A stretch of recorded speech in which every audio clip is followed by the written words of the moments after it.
Hello friends, welcome to modulation. मेरा नाम है रजनीश और बच्चों आज हम देखने वाले हैं द ग्रेट रिवोल्ट ऑफ 1857। ठीक है, 1857 जो है इंडियन हिस्ट्री में बहुत ही एक इंपॉर्टेंट ईयर था बिकॉज उस समय पे एक रिवोल्ट हुआ था जिसे हम रिवोल्ट ऑफ 1857 के नाम से जानते हैं।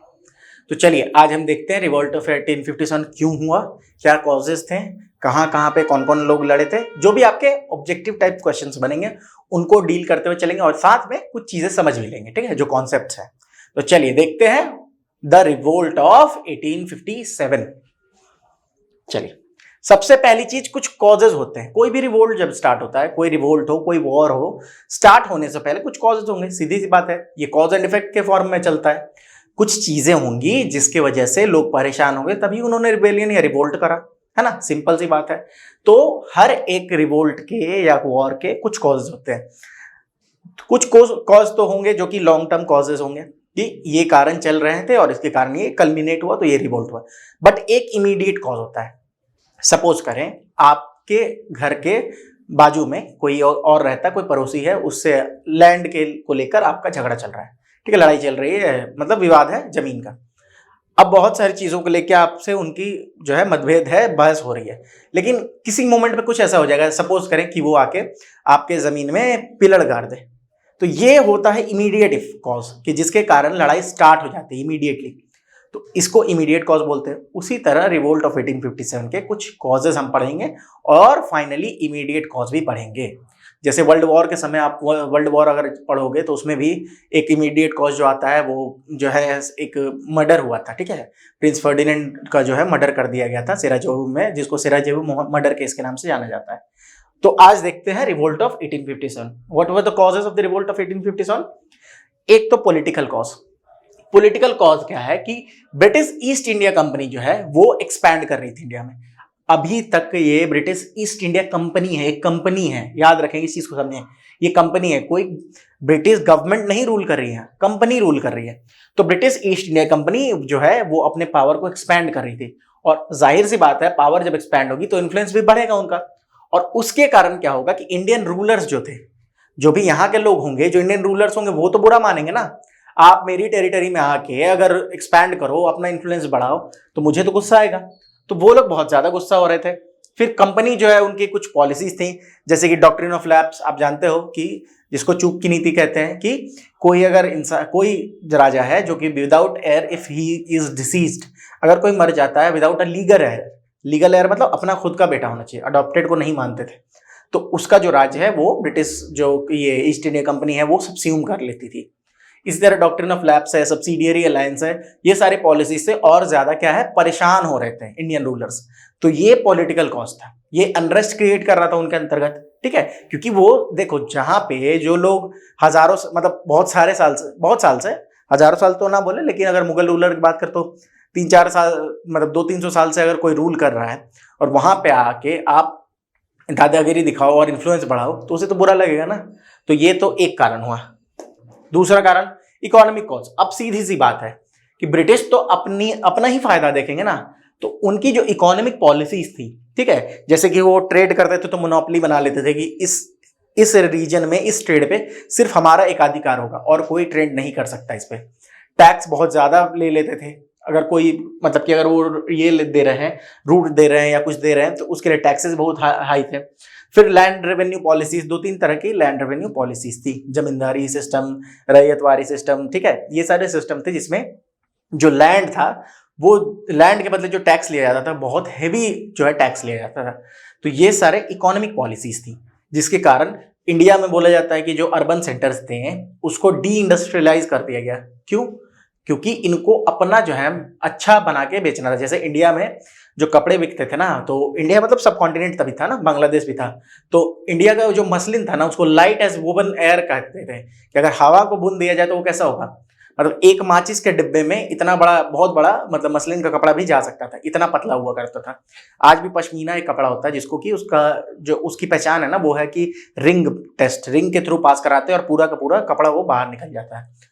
उसी तरह उस समय मसलिन क्लॉथ्स हुआ करते थे और इनके जो भी हैंडीक्राफ्ट्स वगैरह थे इनको बर्बाद कर दिया उनकी पॉलिसीज ने, ताकि वो अपने जो फिनिश्ड गुड्स हैं वो यहाँ बेच सकें, ठीक है, तो ये इकोनॉमिक पॉलिसी, आप अगर इकोनॉमिकली एक्सप्लॉइट हो रहे हो तो आपके अंदर जाहिर सी बात है गुस्सा आएगा आपको।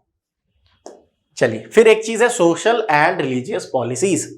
अब क्या है कि ईस्ट इंडिया कंपनी, एक तो व्हाइट मेंस बर्डन के बारे में बता दूं। व्हाइट मेंस बर्डन क्या है कि ये लोग मानते थे कि चूंकि हम लोग जो है एक तरह से एक एपिसेंटर ऑफ सिविलाइजेशन है, कि सिविलाइजेशन हमारे थ्रू ही दुनिया में हमें बढ़ाना है, ये हमारा बर्डन है, तो हम जो है सुपीरियर रेस हो गए।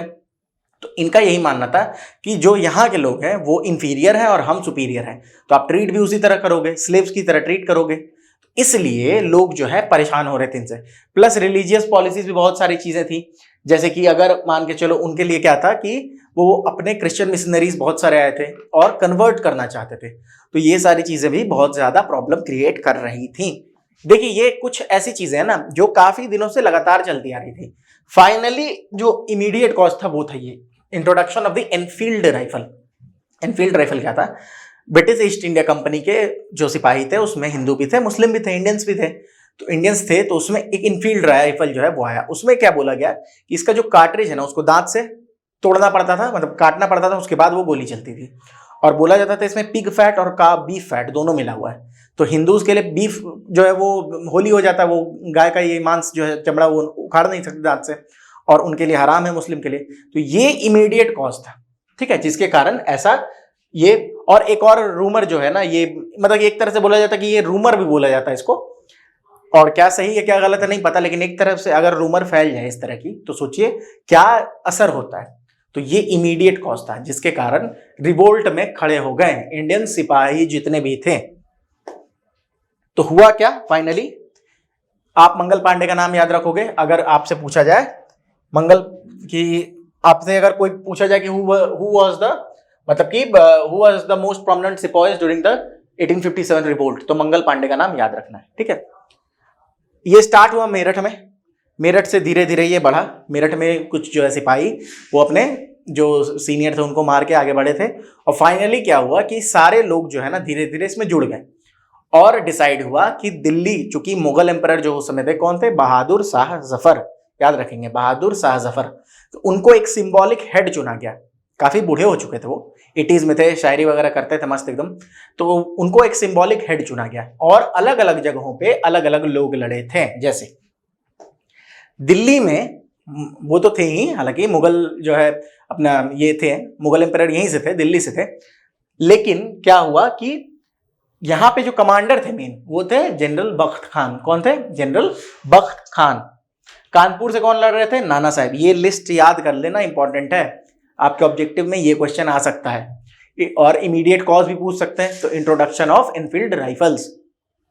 लखनऊ में बेगम हजरत महल लड़ रही थी, बरेली में खान बहादुर, बिहार में कुंवर सिंह। कुंवर सिंह भी काफी बूढ़े थे, ठीक है, बिहार केसरी इनको बोला जाता है कुंवर सिंह को। फैजाबाद मौलवी अहमदुल्ला, ठीक है, मौलवी अहमदुल्ला। झांसी में रानी लक्ष्मीबाई, आपने सुना होगा, रानी झांसी की रानी, खूब लड़ी मर्दानी, वो तो झांसी वाली रानी थी।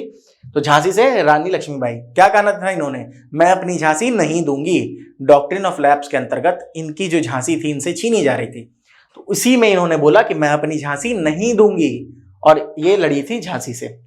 और बागपत में सामल, बागपत में सामल, ये याद करना जरूरी है। शाह जफर सिंबॉलिक हेड थे, वहां के कमांडर थे जनरल बख्त खान। रानी लक्ष्मीबाई को से जो लड़ाई लड़ी गई थी, मतलब अगर अंग्रेज की बात करूं तो सर ह्यू रो नाम था उनका।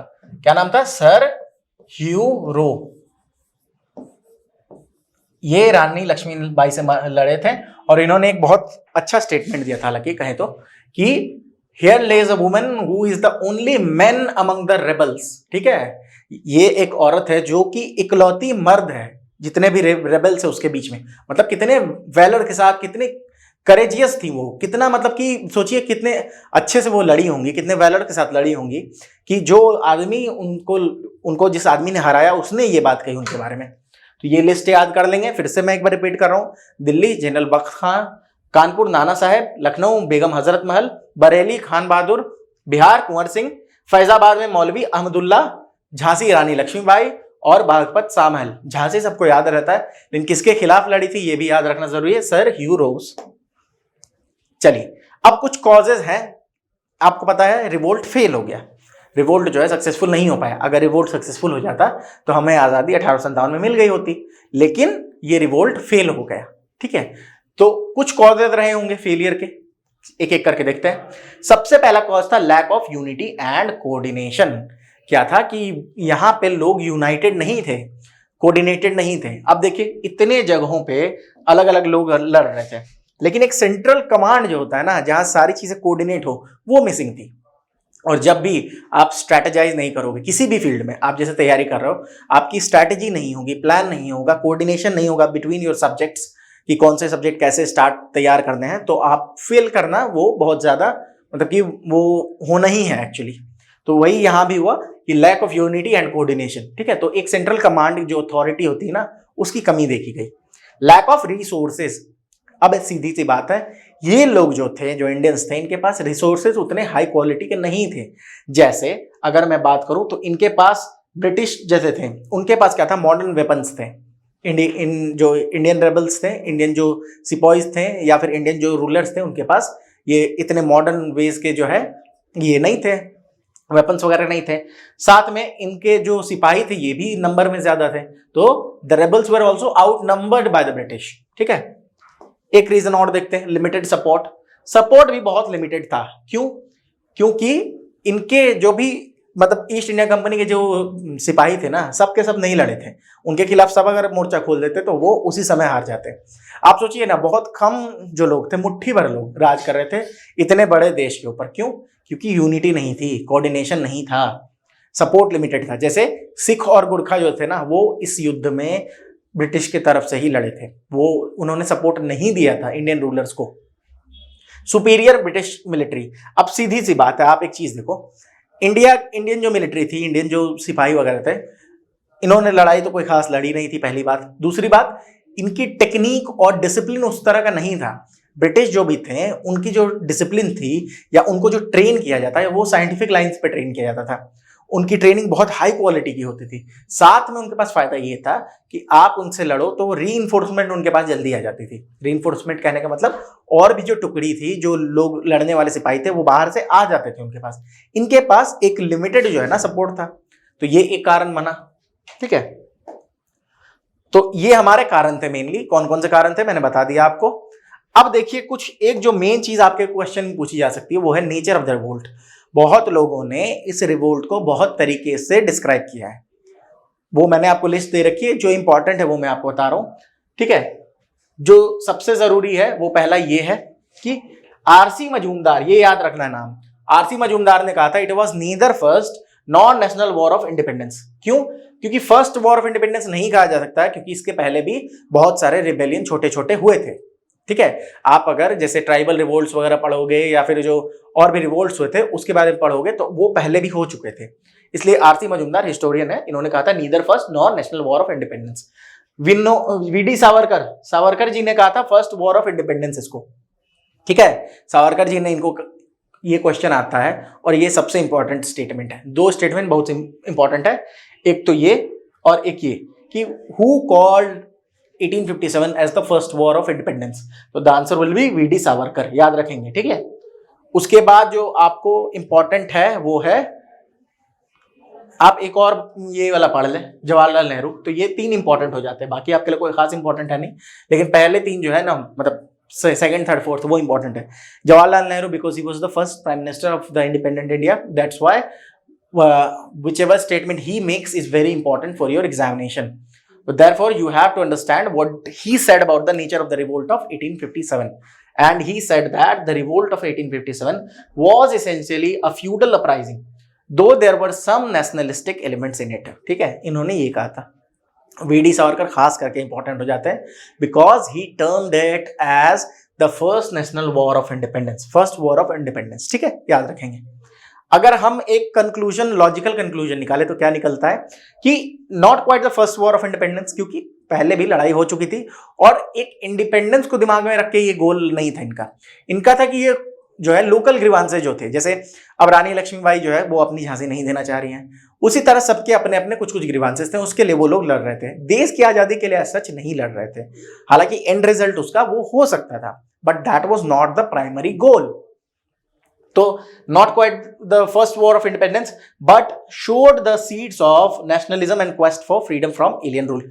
लेकिन पहली बार इतने हाई स्केल, लार्ज स्केल पे जो चीज हुई है, उसकी वजह से क्या हुआ कि अब एक तरह से लोगों में एक जागरूकता जो है ना जगी थी कि ये एलियन रूल है, ये लोग हमारे ऊपर राज कर रहे हैं बाहर से आके, तो इनको भगाना जरूरी है। और आप देखोगे कि कुछ ही दिनों में 1885 में एक जो है संस्था खड़ी हो जाती है जिसे हम इंडियन नेशनल कांग्रेस कहते हैं। ठीक है, इंडियन नेशनल कांग्रेस के बारे में मैंने आपको पहले भी बता रखा है। तो ये जो है एक तरह से बहुत इंपॉर्टेंट हो जाता है because it showed the seeds, बीज बो दिए ऑफ नेशनलिज्म। ठीक है, कुछ इफेक्ट भी होंगे, कॉज है, रिवोल्ट हुआ, इफेक्ट भी होगा, सीधी सी बात है।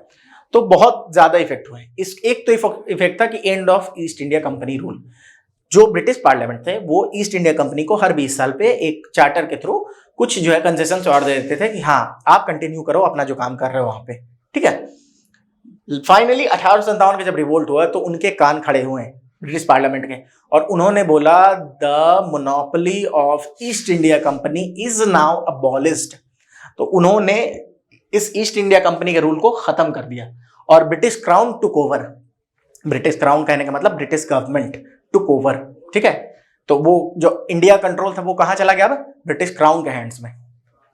अब नया स्ट्रक्चर आया इंडियन गवर्नमेंट का। एक गवर्नमेंट ऑफ इंडिया एक्ट पास किया गया 1858। ठीक है, एक गवर्नमेंट, जैसे ये रिवोल्ट खत्म हुआ, 1857 की क्रांति थी, खत्म हुआ, 1858 में एक जो है ये स्टार्ट एक गवर्नमेंट ऑफ इंडिया एक्ट उन्होंने पास करा, जिसमें उन्होंने क्या बोला कि इंडियन गवर्नमेंट के लिए एक नया स्ट्रक्चर खड़ा किया उन्होंने। और क्या किया कि एक सेंट्रल, पहले क्या होता था कि एक गवर्नर जनरल हुआ करता था जो कि रूल करता था। अब गवर्नर जनरल का डेजिग्नेशन चेंज करके वाइसरॉय कर दिया गया था। ठीक है, तो एक नया स्ट्रक्चर जो है तैयार किया गया था इंडियन गवर्नमेंट मतलब इंडियन गवर्नेंस के लिए। ठीक है, तो अब वाइसरॉय और एक गवर्नर जनरल इन काउंसिल जो है अब जो है क्रिएट हो गया था। ठीक है, और प्रोविंशियल गवर्नमेंट्स भी, जैसे लोकल गवर्नमेंट होता है ना, वैसे वो जैसे स्टेट गवर्नमेंट्स आज के डेट में, प्रोविंशियल गवर्नमेंट्स का भी वहां पे एक प्रोविजन दिया गया। इंडियन आर्मी को रीऑर्गेनाइज किया गया। इंडियन आर्मी ही जो है, इसको बहुत लोगों ने सिपाही म्यूटिनी भी कहा था क्योंकि इंडियन आर्मी का ही ये रिवोल्ट था। जो पहली चिंगारी थी वो कहां से उठी थी, वो मैंने बताया ना आपको।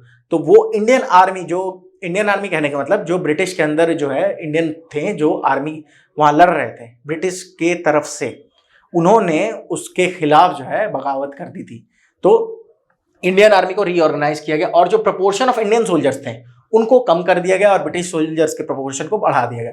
ले क्या होंगे वहां से ब्रिटेन से, और क्या पॉलिसी चेंजेस, कुछ पॉलिसी चेंजेस आए हैं। अब क्या हुआ कि देखिए सीधी सी बात है, समझ ब्रिटिश जो गवर्नमेंट थी, ब्रिटिश क्राउन, वो भी समझ रही थी इस चीज को। वो पागल तो है नहीं, इतने सालों तक इन्होंने राज किया तो पागल तो होंगे नहीं।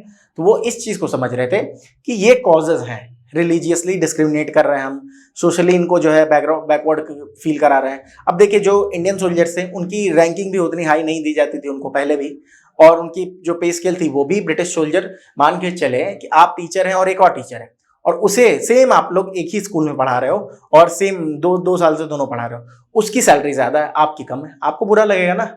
वो यहाँ हो रहा था, इंडियन सोल्जर्स को कम पे किया जा रहा था, ब्रिटिश सोल्जर्स को बहुत ज्यादा पे किया जा रहा था।